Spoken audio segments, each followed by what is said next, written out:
leads to intellectual property is a fundamental driver of economic growth. So there could be an upside to it. All right. Gary, how do you see it as somebody who deals with the markets, surveys the markets, looks at this from that standpoint?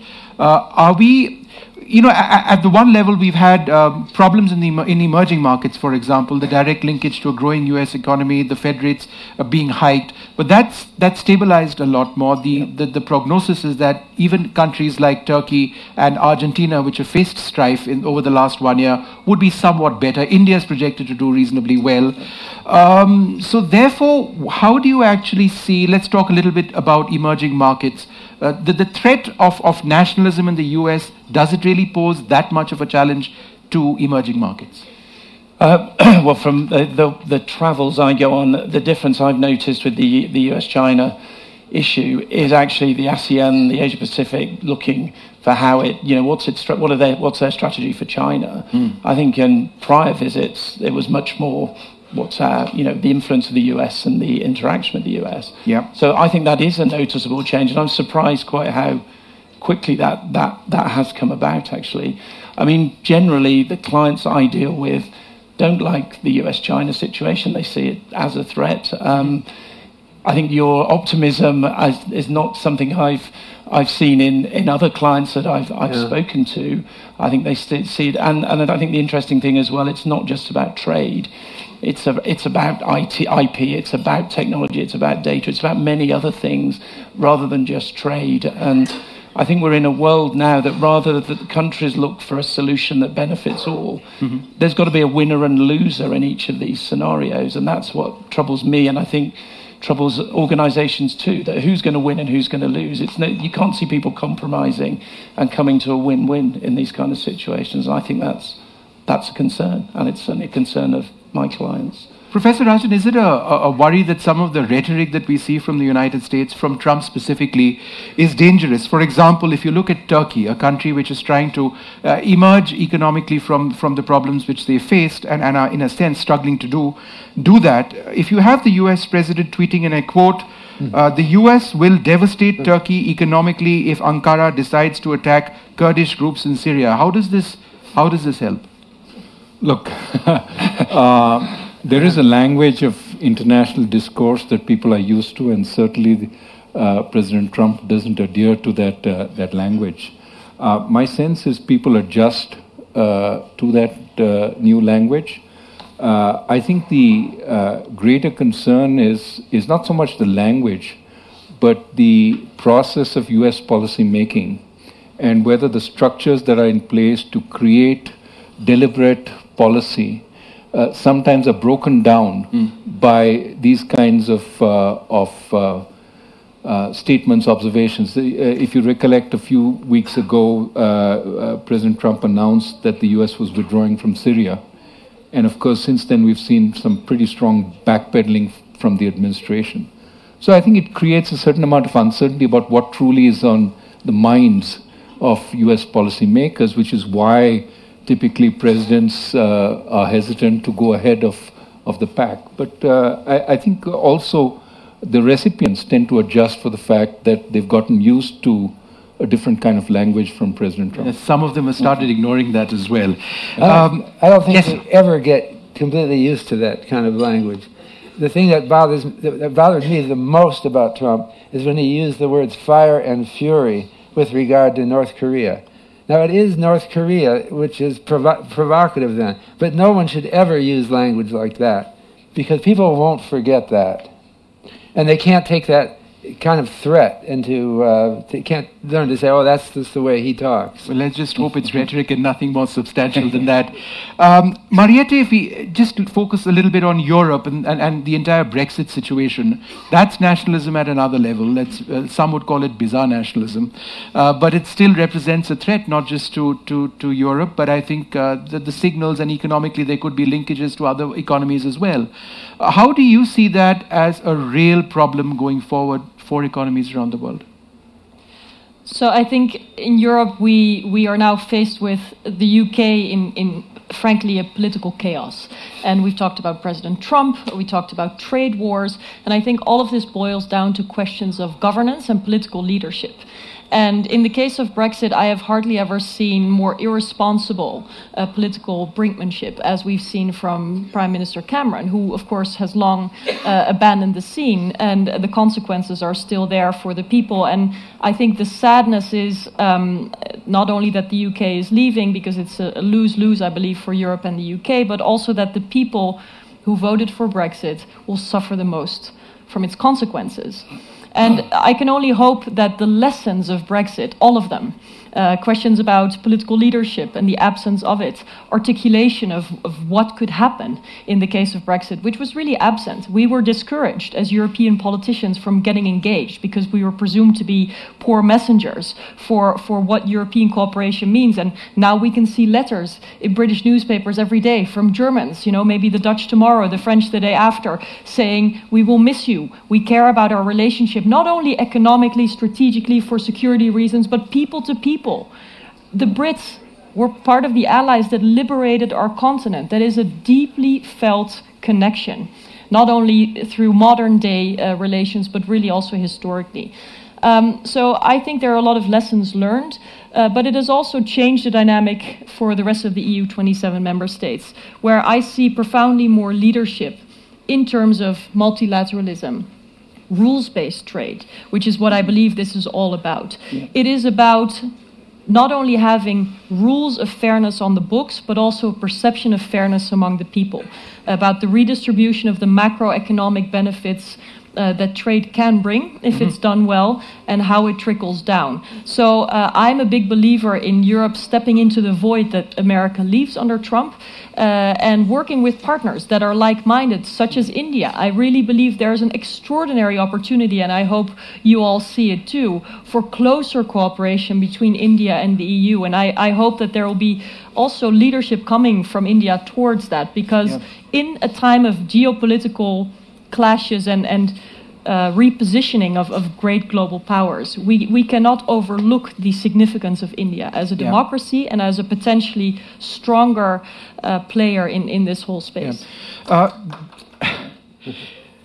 I think those comments are very welcome to a large Indian group over here. Gary, just taking off from what Marietta was speaking, when we talk about nationalism and redefining nationalism, and we talk about blocs, and we talk about the United States and their goals, we often tend to criticize the United States. But if you look at the other countries, for example, India, which is actively part of a bloc which some would call an evolving military bloc, with the United States, with Australia, with Japan as well, encountering the growing strategic presence of China, we could be entering a phase where economically the future is quite risky. So it's not just about nationalism in America, it's also about the belief in nationalism in so many areas. India, for example. Well, definitely, and as the only Brit on the panel, I could not agree more with what you just said, and it breaks my heart every day to see what is happening there. I think to your question, I think that we focus on Brexit, we focus on the US. You see this topic, and you hone in on Trump, and you hone in on Brexit. I think there are many other things that are maybe not byproducts, not the right word, but are similar. You look at the governments in Poland, in Hungary. We've mentioned Turkey already. Look what's happening in Brazil, what's happening in Mexico. Everywhere populism is taking hold, and the instability that's creating, I think, is significant. And I think why it's more significant is because the US is withdrawing. We do a lot of work with an organisation called Eurasia that many may know. Ian Bremmer's been much visible here in the past. And he talks of his G0 world, that actually a lot of the instability is because US is backing away from its prior role as sort of global policeman. So you've got these populist developments at the same time as sort of US is withdrawing in terms of this role that it took part in the place. So I think all of that is a cocktail of great instability, actually, and just perpetuates, I think, the populist view. Yeah. Professor Rajan, one of China's big efforts has been the Belt and Road Initiative. They say that it's not anything but an economic effort at reaching out to countries ultimately all over the world, but certainly initially in Asia. Be that as it may, India, for example, has lots of problems with that. We believe that it affects our sovereignty because of where the road physically lies or goes through what we call Pakistan-occupied Kashmir. These divergent views exist. So how exactly does one, for example, the world's largest democracy, India, and a country like China overcome these? Because both have nationalist interests. Right. Look, I think the emergence of populism in the West creates an opportunity because we are moving to a multipolar world, at least economically. And certainly, from the perspective of defense, the U.S. is still by far and large the strongest army and defense forces in the world. But China is catching up, and of course, as far as numbers go, there are other countries that are closing in. The broader point is that the world was made with the United States at its center post-World War II. The Allies came together and created multilateral institutions which would essentially give the U.S. veto power. But the U.S. was accepted because, in a sense, it was the largest and the most powerful country in the world, but also it rarely exercised that power. It was a very benign hegemony, if you will. And these organizations flourished. We got global trade. The rise of China, in part, was facilitated by the United States. The problem today, however, is that we still have those institutional structures, but we haven't adapted for the fact that now there are a number of countries knocking on the door. And we have to have a new rules-based system which doesn't necessarily give the US that central power, but acknowledges that Europe is big, the US is big, China is big, eventually India and Brazil will also be big players. And their role has to be recognized in these institutions. Now, in fact, we've got the opposite. We have the US, as you said, backing off, but unwilling to relinquish its hold over these institutions. In fact, what we've seen with the World Bank presidency opening up is they want to put a US person, regardless, even though there is no strong belief in multilateralism in this administration. And that's to my mind playing into this, where a situation where China says, okay, if they won't let us in, we're going to create our own separate structures. And we're going to challenge the existing structures by working outside. And there is already talk that the Asian Investment Bank that China has created actually rolls out loans faster and in a more effective way than the ADB or the World Bank. And so, my mind, if we don't have a change in these, we will get more of the world that China makes. Right. But talk about Belt and Road, if you will, because it's a huge initiative. And it's problematic at so many levels. Well, it is. So it has so many objectives. It has so many sides to it. If you see it from the perspective of some of the countries for which they've had successful projects financed, China is providing finance that's not available elsewhere. If you see it from the perspective of Sri Lanka, which gives up its port, or Pakistan, which today a number of Pakistanis feel aggrieved that there's so much sort of Pakistani debt for projects that seem to be privileged to the Chinese. I think the Chinese certainly are trying to expand both the economic influence as well as to some extent the political influence. But I think it would be better for them and for the world if this was done in a more multilateral setting. And the problem with the Belt and Road is right now it's been seen, for whatever the changes, it's been seen as a Chinese initiative. It was seen as more a multilateral initiative. It would benefit them. That requires cooperation from the West. It requires a recalculation of the institutions. Professor Chella, I read an interesting question in an editorial, and it goes back to the United States and where Trump's policies may or may not lie. I'm going to read it out.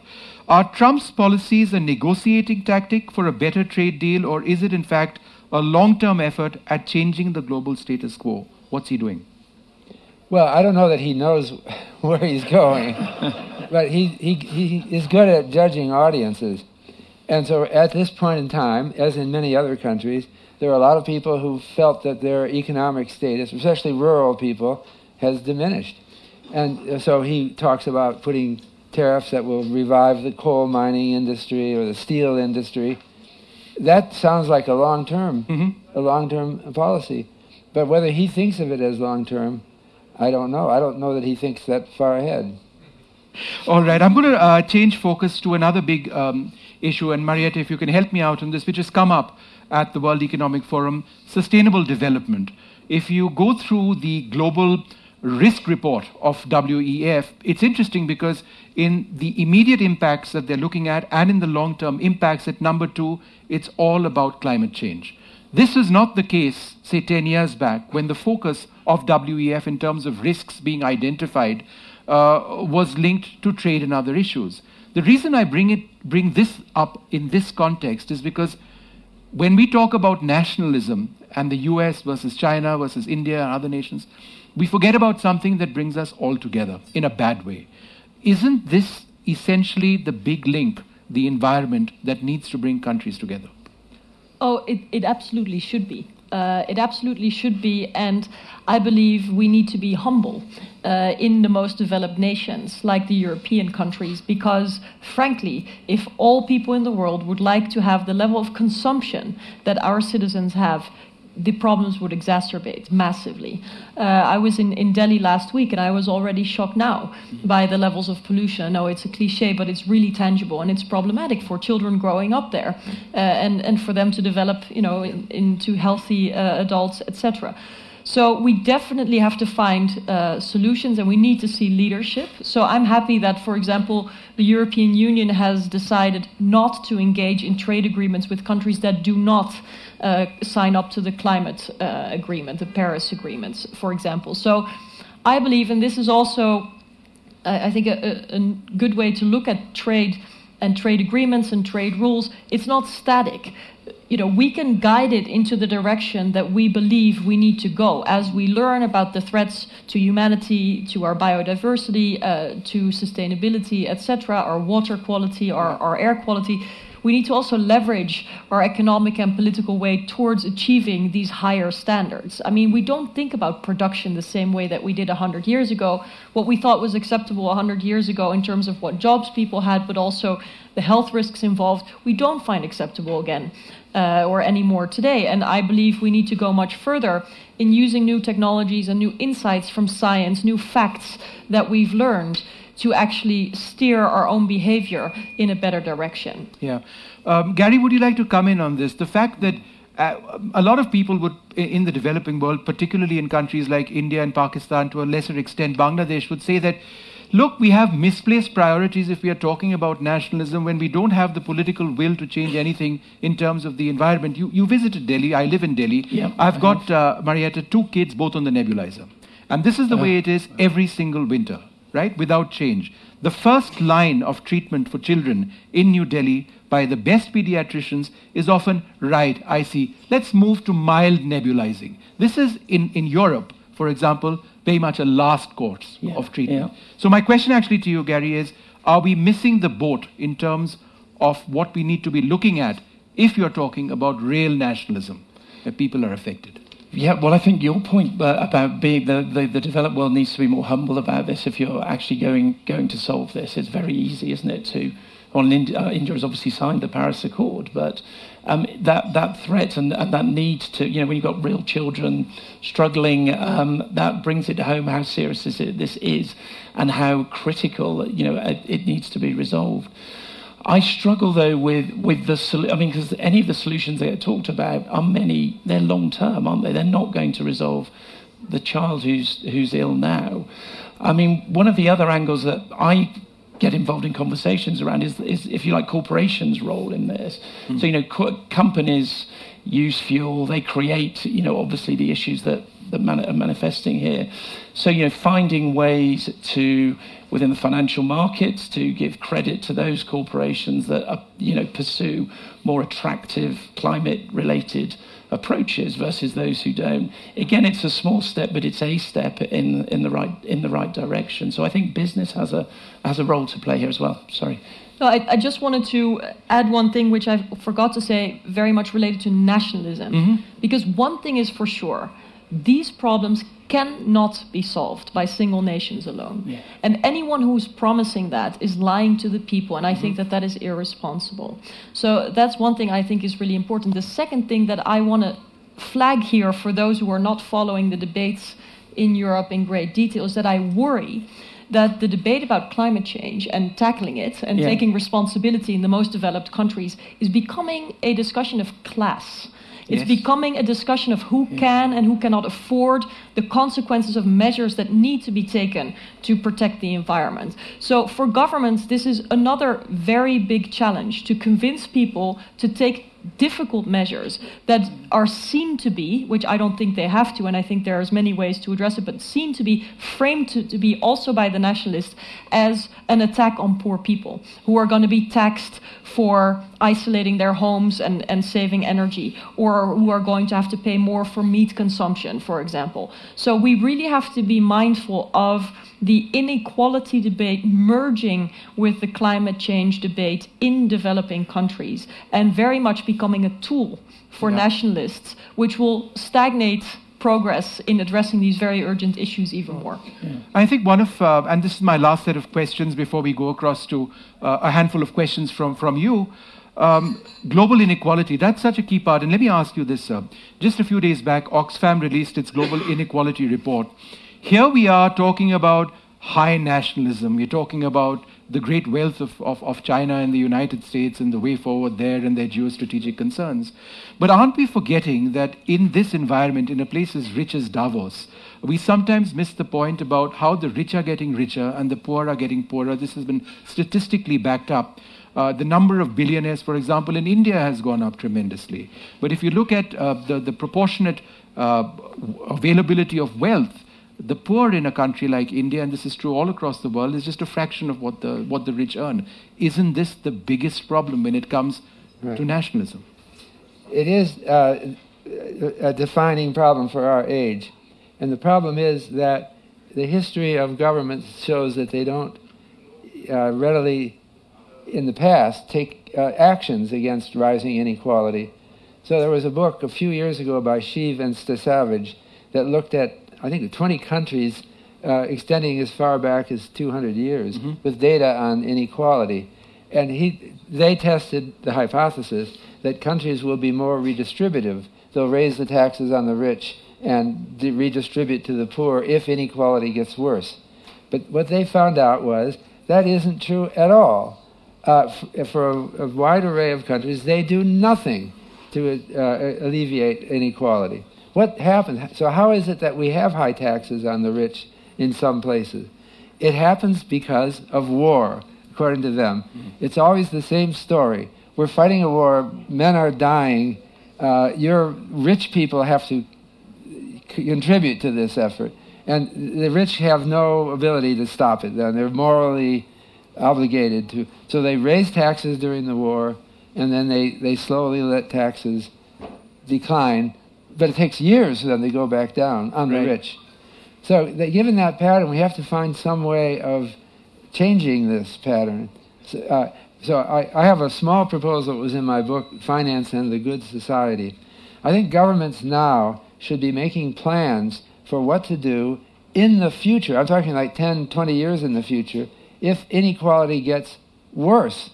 So we have to define some threshold of inequality and then specify that the tax will then put heavy taxes on the rich. You can't say like Alexandria Ocasio-Cortez, the new young hero in the U.S., said, let's just put a 70% tax on the rich. It'll never fly. You have to, I'm thinking, this is my hope, that if we put it into the future as contingent on some disaster, it's possible that we could make a fix like this. Otherwise, we're just not going to solve the problem. Fascinating thoughts. Yes, ma'am. I'm not convinced, but I'm not an economist, so bear with me. But in our country, we actually have a very progressive tax system where the richest bracket pays more than half of their income on tax. And there is relatively low unemployment, for example, yet nationalism and populism are on the rise. Or in France. Or in France. Well, in France they have a lot of systematic problems that have not been tackled the way in which we have. So, for example, we work 5 years longer than the French. Our pension age is 67, French pension age is 62, just to give one example, but their government expenses need to be reformed. The point is, though, that I think we have to, of course, look at the well-being of everyone in society, and you always have to cater more to the people that need it most. But my sense is that there's also something in the question of relative progress or relative decline. In absolute terms, many people in China are much worse off than they are in Europe, but they feel that they have the wind in their backs, that they're moving in the right direction. Same in Turkey for a long time. They struggle now, but for the last decade, many people in Turkey felt like they were going towards greater progress. In Europe, we've seen decades of almost automatic increase of wealth and prosperity after World War II, roughly speaking, and that is now questioned. It's not even definitively challenged, but it's questioned, and that creates fear. So my sense is that this relative position vis-a-vis the past and the future is also a factor that we have to be concerned about, and that politicians need to be honest about, because if you have an aging population, fewer people paying into a pension system, then you cannot expect the same kind of figures to go on. Right. We had baby boomers, my parents' generation, many of them born after the war, that are now living longer. We're super happy with that. Our parents are with us for a longer period of time, but it also means we have to pay for their pensions for a longer period of time. And I believe people understand this, really, but they're hardly ever told the truth. It's easier for many politicians to blame immigrants, to blame China, to blame the trade war or Trump or what have you, to find a victim, instead of taking ownership of this product of our own society in some ways. So I believe that taxation, part I of think, the as the professor suggests, is something we need to look at closely, but to what extent is that feasible is the law. I think those points are very, very valid, and I'd like to just open up the panel because we're running out of time now. Look at lots of hands. Why don't you go ahead, sir, right in the front, and I'll come to you in a little while. But why don't you go ahead, sir? Yes. Krishna, I have, Just 1 second, you can pass the mic on to you. Question to all of you, yes. Last year was a disaster. No, on. You got to put it on, I think, Hello? Yeah, go ahead. Last year was a disaster for all the markets. I mean, from stock markets to cryptos to everything, and all of those were not linked to the performance of companies in any way. Companies were performing fantastically well, and somebody tweets, somebody sneezes, somebody China trade war, and all this stuff which has no absolute relation to your company's performance. How can we curb this, this careless, callous, and irresponsible and attitude of politicians or actors for whom they suffer no consequences, but the businesses are, suffer, and then, for example, the consequences are really very bad, because in India, for example, Indian markets, many IPOs didn't come out. Sure. And it's capital raising is so what specifically is your question? How can we this be dealing sort of, how can the politicians or others' irresponsible behavior be dealing from, businesses' impact? So, to the question that you raised in this question, if you think of the long-term solution to aging societies, it means not robots, but actually immigration. Robots are not going to be the answer. Right. It also means that because demand domestically will be weaker, the emerging markets will be where you target your exports. It's the worst possible solution today, when you have an aging society, to act both against immigration as well as to elevate tariffs, because what you do to them today, they will do to you tomorrow. So in that sense, I think to your point, we are not thinking long-term. We're not even thinking about what the effects of these policies will have across markets. Anybody who thinks long-term will have to believe that for the aging societies of the West, an integrated world with some immigration, controlled no doubt, but some controlled immigration has to be the answer.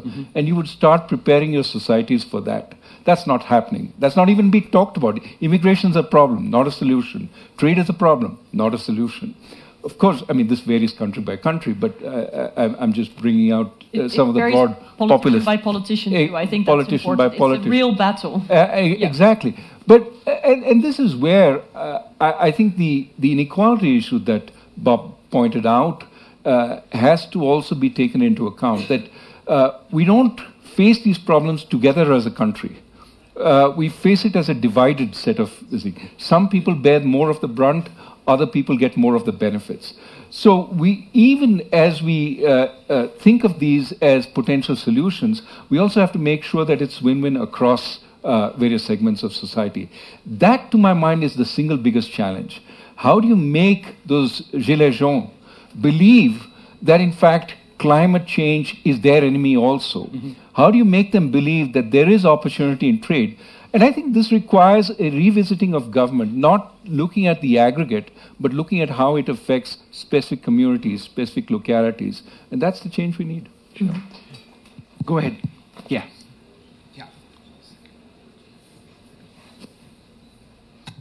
Thank you. Bhavin from Avada Power. Sir, we fully agree, everybody here, on the impact of climate change that is going to happen, but very little has been done apart from depending on multilaterals or aids from various governments. So my question is to Professor Rajan as to what needs to be done by central banks and by government to channelize private sector investment, because for India itself, for achieving our solar targets or renewable targets, we require $100 billion. And the way the state is going on in terms of the banking sector or the equity money coming in, what needs to be done instead of just agreeing to the problem that climate change needs to be dealt with, but what needs to be done to Sure. What's the solution to it? Well, I think government, we should get somebody else to talk about. I certainly think on the part of central banks or even regulators, the way you can encourage action on climate change is really to define the limitations of investment in polluting technologies today. So, for example, you can say that coal has the problem that 10, 15 years from now, we will find that this is really too expensive from a climatic perspective to continue with. So there's a great risk in investing in coal in a very big way. Of course, in India, we have the big problem that this is our single biggest energy source. Mm-hmm. The question is, what kind of a medium-term plan can we put into place such that we don't invest tremendous amounts in this asset which is likely to become stranded, but instead move towards renewable sources for which India is actually making a substantial amount of investment. Yeah. Right. Yes, Professor. I was just thinking, the problem with climate change is, of course, a free rider problem. Every country wants to be the one that doesn't comply. How do you solve that problem? One important idea was the recent Nobel Prize winner this year in economics, William Nordhaus. He wrote an article, it was his presidential address before the American Economic Association, called Climate Clubs. What he was basically saying is, here is a place for tariff policy. You isolate the countries that are not complying on climate change and force them to pay higher tariffs. I can't think of a better proposal to deal with the... But haven't we done pretty much the opposite? I mean, we have outsourced production oftentimes where, the climate consequences are moved elsewhere. Think about meat production for the United States in Latin America. Think about deindustrialization of many countries, which, has its own domestic problems. But when you look at it purely from a climate point of view, it is also outsourced the pollution. And so I think we also have to show more of a comprehensive thinking about our own role vis-a-vis developing countries. You say we have to, but how do you make that happen? So, I think when it comes to sharing knowledge about this and indeed incentivizing compliance with higher climate standards, I think you can do it through trade, for sure, by giving, advantages. But, let me just jump in over here. While that is exactly the way that world over we need to be tackling climate change and pollution, we have a fundamental problem in, for example, my country, the world's largest democracy.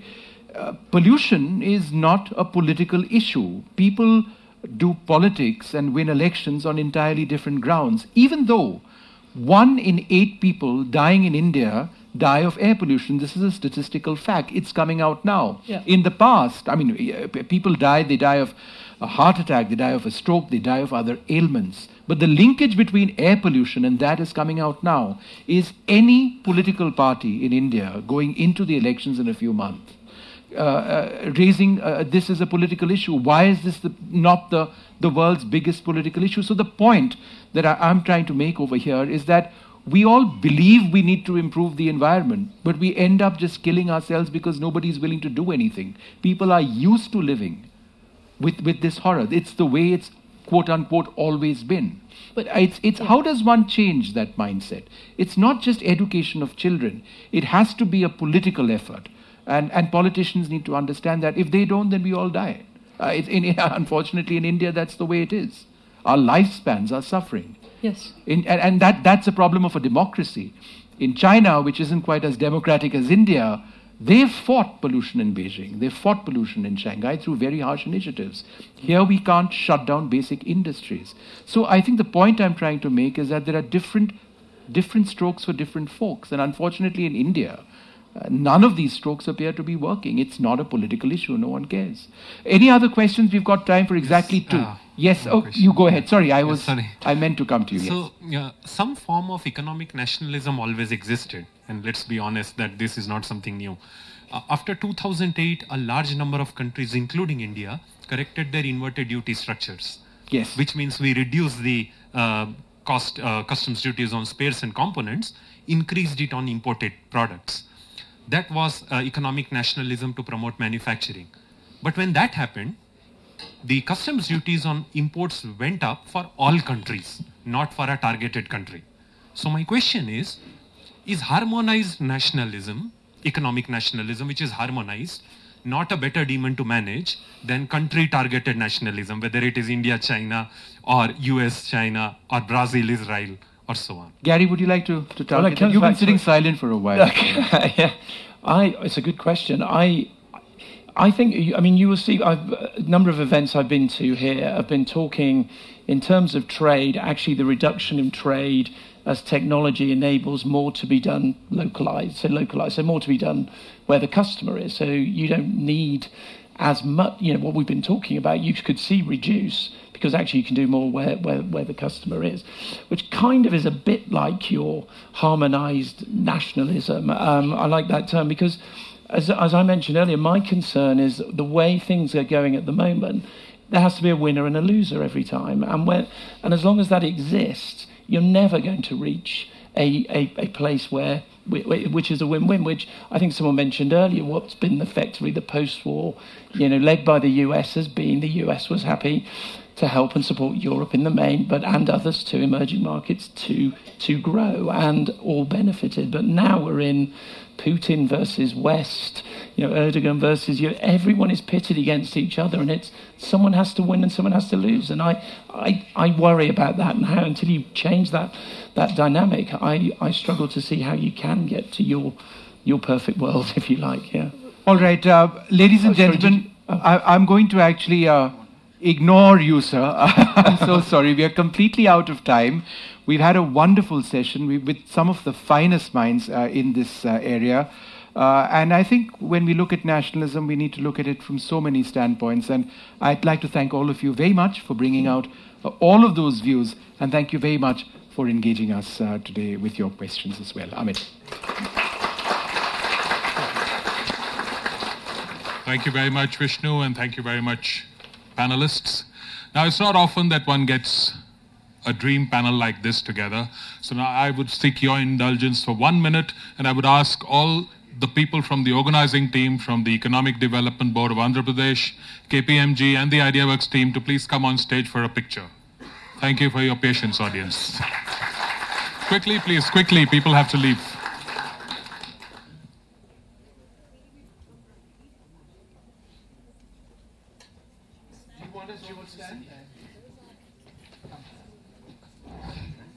No, wherever. Where's the... Up. Kaise karein?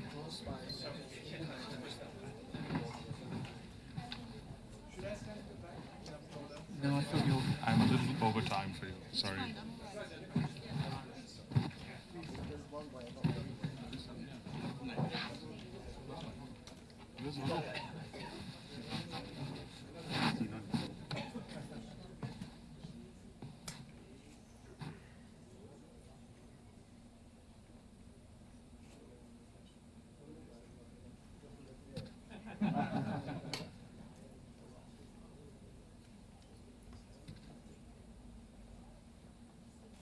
Thank you very much.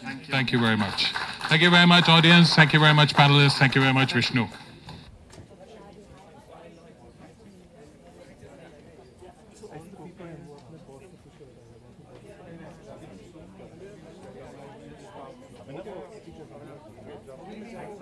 Same question, I'll answer the same way.